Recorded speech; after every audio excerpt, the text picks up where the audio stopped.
नमस्कार। जय तंत्र मंत्र केंद्र में मैं आप सबका हार्दिक स्वागत एवं अभिनंदन करता हूं।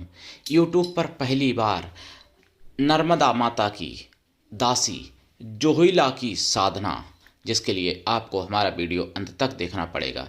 यदि आपने हमारा चैनल अभी तक सब्सक्राइब नहीं किया है तो लाल वाली बटन दबाओ और घंटी बजा दो। कोई शुल्क एवं चार्ज नहीं कटेगा। आप हमारे वीडियो को फेसबुक पर, व्हाट्सएप पर, ट्विटर अकाउंट के माध्यम से और इंस्टाग्राम पर अधिक से अधिक शेयर करें। लाइक और कमेंट करना भी आपका धर्म है। दुनिया में जिसका कोई नहीं, मैं उसका हूँ। यदि आपको अपनों ने धोखा दिया है अथवा आपको परायों ने धोखा दिया है तो आप एक बार मुझे अवश्य आजमाएं। हमारा मोबाइल नंबर है 9305 63 71 73। हमसे बात करने का टाइम भारतीय टाइम के अनुसार दिन में दोपहर 12 बजे से 2 बजे के बीच का है। यदि आप सच्चा पवित्र निस्वार्थ दिव्य प्रेम पाना चाहते हैं अथवा सच्चा पवित्र निस्वार्थ दिव्य प्रेम देना चाहते हैं तो आपका स्थान मेरे लिए मेरे प्राणों से भी करोड़ों गुना ऊपर है।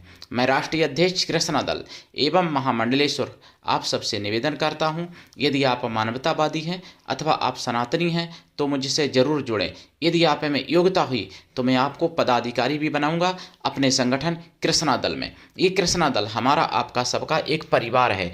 आप देश विदेश में, विश्व के किसी भी कोने में रहते हैं, किसी भी जाति धर्म से हैं, कोई दिक्कत नहीं। आप हमारे दिए हुए ज्ञान से भरपूर लाभ उठा सकते हैं। नंबर हमारा भाई 9305 63 71 73। इसी नंबर पर संपर्क करें। मैंने कोई दूसरा नंबर नहीं दिया है। देखिए, नर्मदा माता की जो सहेली, उनकी दासी जो थी जोहिला नाम की, जिनको उन्होंने सोनभद्र के पास भेजा था। सोनभद्र जिनसे नर्मदा माता का विवाह होना था। सोनभद्र मतलब जो जोहिला थी उन्हीं को नर्मदा माता मान के और उनके साथ विवाह वगैरह कर लिया।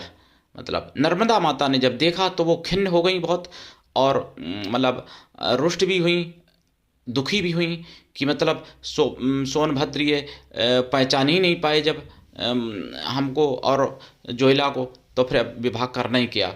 और आजकल कलयुगी नारी तो थी नहीं वो, तो फिर उन्होंने किसी दूसरे से फिर विवाह ही नहीं किया और आजीवन कुंवारी रह गई। आज भी कुंवारी हैं नर्मदा माता। वैसे उनका सोनभद्र से विवाह होना मतलब तय हुआ था, लेकिन भगवान शिव को कुछ और ही मंजूर था, क्योंकि शिव की पुत्री हैं नर्मदा माता। नर्मदा माता की साधना तो मैंने बताई है चैनल पर 2 बार 3 बार बताई है। नर्मदा योगिनी की भी बताई है और नर्मदा माता की भी बताई है। लेकिन आज मैं नर्मदा माता की जो सहेली हैं, जो उनकी दासी हैं जोहिला, उनकी मैं साधना आज बता रहा हूं। और ये जोहिला की साधना नर्मदा माता की कृपा प्राप्त करवा देती है, नर्मदा माता के दर्शन भी दिलवा सकती हैं, क्योंकि जोहिला माता नर्मदा के लिए एकदम पूर्ण रूप से समर्पित हैं और नर्मदा माता भी उनको पूर्ण सम्मान मतलब पूर्ण प्रेम करती हैं उनसे बहुत। इसलिए तो उन्होंने परीक्षा लेने के लिए भेजा था सोनभद्र के पास। नर्मदा माता ने भेजा था जोहिला को। तो जोहिला से वो रुष्ट नहीं हुई, बल्कि सोमनाथ मतलब सोनभद्र से वो थोड़ा खिन्न हो गई थी और उन्होंने फिर किसी के साथ विवाह नहीं किया।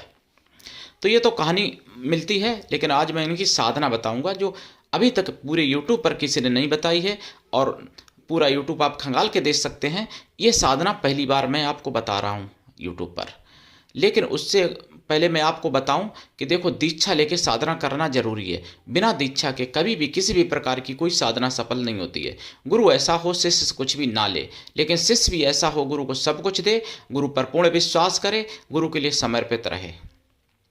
गुरु ऐसा भी हो जिससे अपने मन की सारी बात आप कह सको, अपना सुख दुख भला बुरा पाप पुण्य सब कुछ बता सको अपने गुरु को। ऐसा गुरु होना चाहिए, तभी कल्याण हो पाएगा और तभी सफलता भी मिलेगी साधना में। और हाँ, ये अकेले हमारा चैनल नहीं है, आप सबका चैनल है, इसलिए अपना चैनल समझ के इसको आगे बढ़ाना चाहिए आपको। और सनातन धर्म की आवाज़ है, इसलिए जन जन तक पहुंचाना चाहिए। ये बहुत पुण्य का काम है आपके लिए, बिना खर्चा किए आपको पुण्य मिल रहा है अगर आप ये करते हैं तो। और जागना चाहिए और दूसरों को भी जगाना चाहिए। जिस श्रृंखला में आपको मैं कुछ ज़रूरी बातें बताना चाहता हूँ। मैंने भोपाल की घटना सुनी है सुदर्शन चैनल पर, 15 फरवरी 2026 में सुनी है, खबरों में सुनी है सुदर्शन चैनल पर। भोपाल में एक फैजान नाम का व्यक्ति और उसका भाई यूनुस ये दोनों और भी कई लोगों का गिरोह, मतलब हर जगह गिरोह चल रहा है हिंदू बहन बेटियों को फंसाने के लिए। एक हिंदू बहन से राकेश कुशवाहा बन के उसने मित्रता की, बाद में पता चला फैजान, उसने बात बंद कर दी, लेकिन वो नहीं माना, वो उसके साथ दुष्कर्म किया और उसको लेने घर तक पहुंच गया, यानी उठा लेने के लिए। हिंदू लोगों ने जागृत होकर के उसको भगा दिया, लेकिन फिर भी वो दोबारा पहुंच गया। और आपको बता दें जेल में भी गया था, जेल से छूट के फिर आया, फिर उसके पीछे पड़ गया बहन के, और उसके साथ दुष्कर्म लगातार किया, मतलब। और उसने 14 फरवरी 13 फरवरी को भी दुष्कर्म किया 2026 में, मेरे प्रिय भाई बहनों।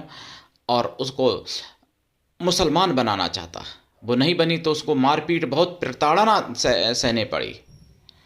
जब हिंदू लोगों ने साथ दिया उसका, तो फिर उसका मन थोड़ा बड़ा हुआ और उसने वीडियो डाला अपना, और बजरंग दल के लोगों से गुहार लगाई कि मुझे बचाओ। नहीं तो वो बेचारी सह रही थी ये जुर्म, और ना जाने ऐसी कितनी बहनें जुर्म सहती रहती हैं, और कुछ तो बेचारी आत्मघात तक कर लेती हैं, कुछ बेचारी विदेशों में बेच जाती हैं, और कुछ वैश्यागिरी में ढकेल दी जाती हैं, अपने देश में भी और विदेश में भी।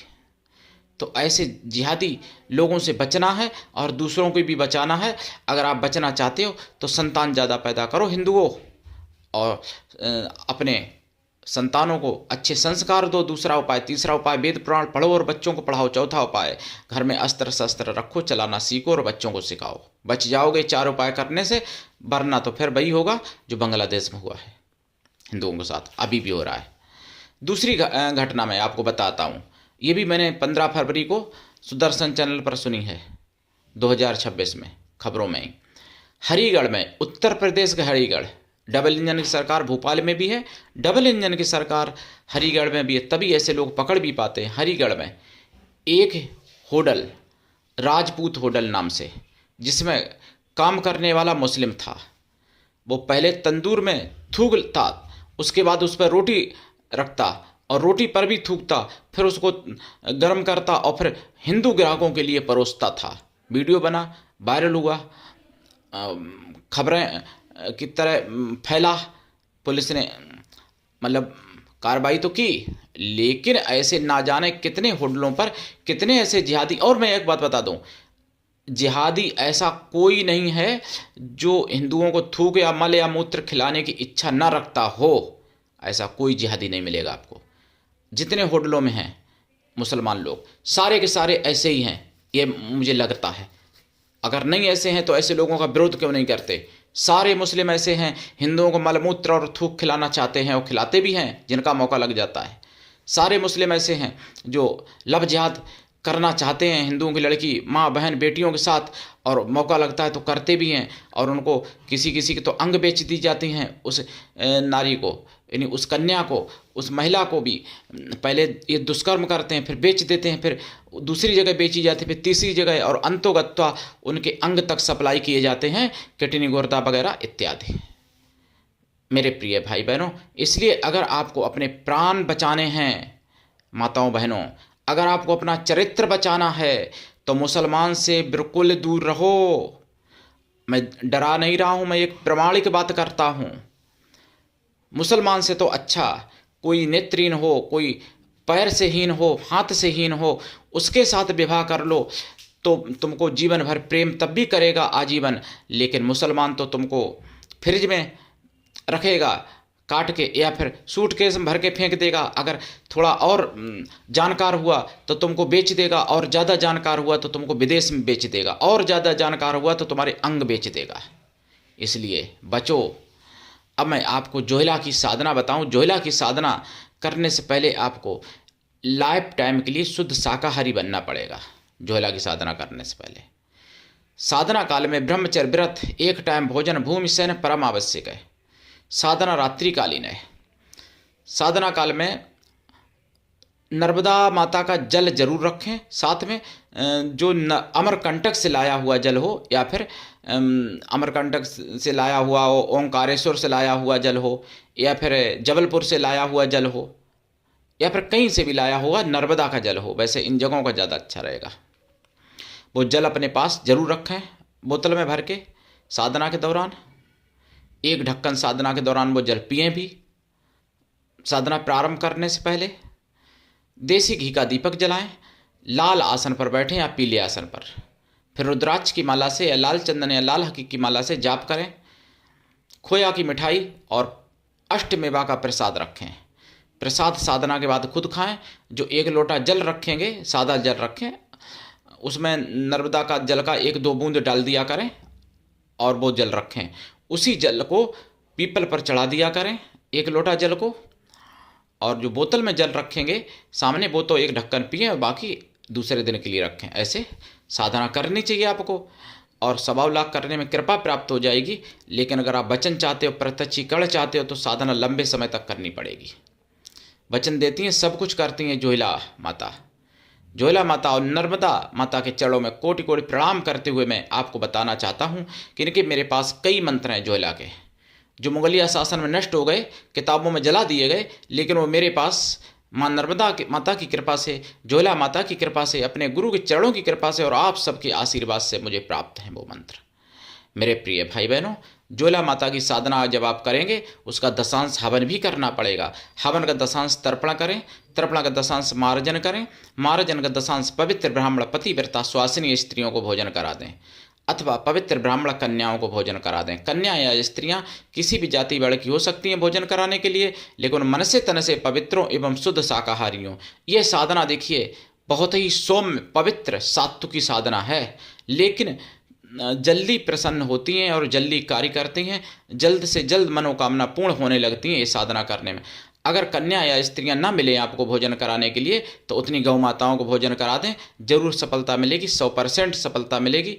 तो करिए साधना। आज के लिए इतना ही, धन्यवाद। जय श्री राम, नर्मदे हर हर महादेव, जय सनातन, जय हिंदू राष्ट्र, वंदे मातरम, जय जोहिला माता की।